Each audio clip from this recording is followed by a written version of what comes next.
मुझे नहीं पता कि आजकल बीजेपी को ये नए नए आइडिया कौन दे रहा है, कौन उनकी स्ट्रैटेजी बना रहा है, कौन उनका कम्युनिकेशन देख रहा है, लेकिन भैया जो भी कर रहा है उसका बहुत बड़ा साधुवाद है। Big big thank you.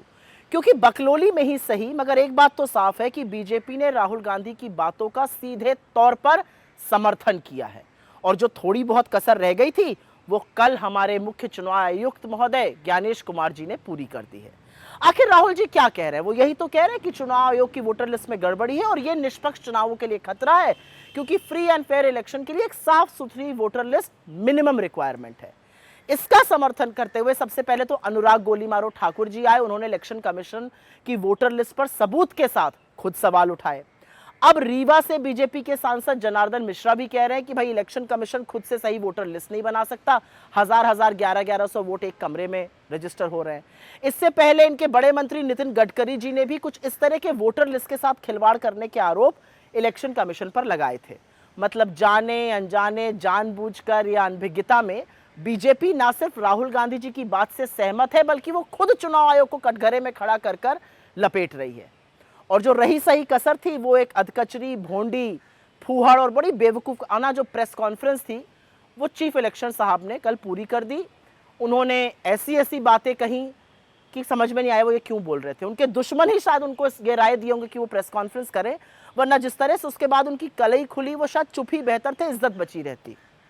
BJP की प्रवक्ता के तौर पर मुंह बिचका बिचका कर, बेसिर पैर की तर्कहीन बातें कर कर उनकी असल में पोल और खुल गई। उन्होंने करीब 1 घंटा 24 मिनट प्रेस कॉन्फ्रेंस करी, एक ढंग की बात नहीं करी, विपक्ष और राहुल गांधी के डायरेक्ट सवाल का एक जवाब नहीं दिया, और कुतर्क की तो ऐसी लंबी जड़ी लगी थी।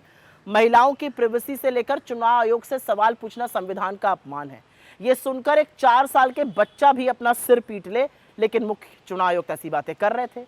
ऐसी स्थिति में सवाल जरूर उठता है कि बीजेपी की स्ट्रैटेजी बना कौन रहा है? बीजेपी के भोंडे प्रवक्ता के तौर पर ज्ञानेश कुमार जी और अधिकृत प्रवक्ता के तौर पर अनुराग गोलीमारो ठाकुर जैसे लोग अपने पैरों पर कुल्हाड़ी क्यों मार रहे हैं? लेकिन एक बात है, इससे असलियत और सच और तीव्रता और तेजी से बाहर आ गया है। मोदी जी और बेइज्जत और बेनकाब हो गए हैं।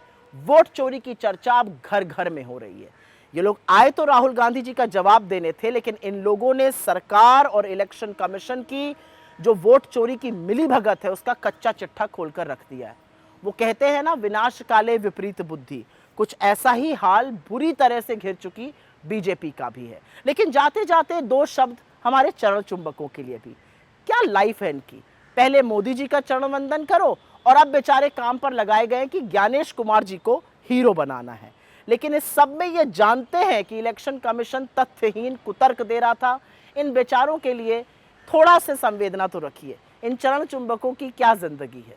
कभी ज्ञानेश कुमार जी को हीरो बनाना है, कभी फलाने को हीरो बनाना है, जबकि ये जानते हैं, ये गोदी गिद्ध जानते हैं कि जो राहुल गांधी जी ने आरोप लगाए हैं, जो सबूत उन्होंने दिए हैं, वो फूल प्रूफ है। और इलेक्शन कमीशन सिर्फ इधर उधर की बात करके हमारे लोकतंत्र में वोट चोरी का पुरजोर काम कर रहा है।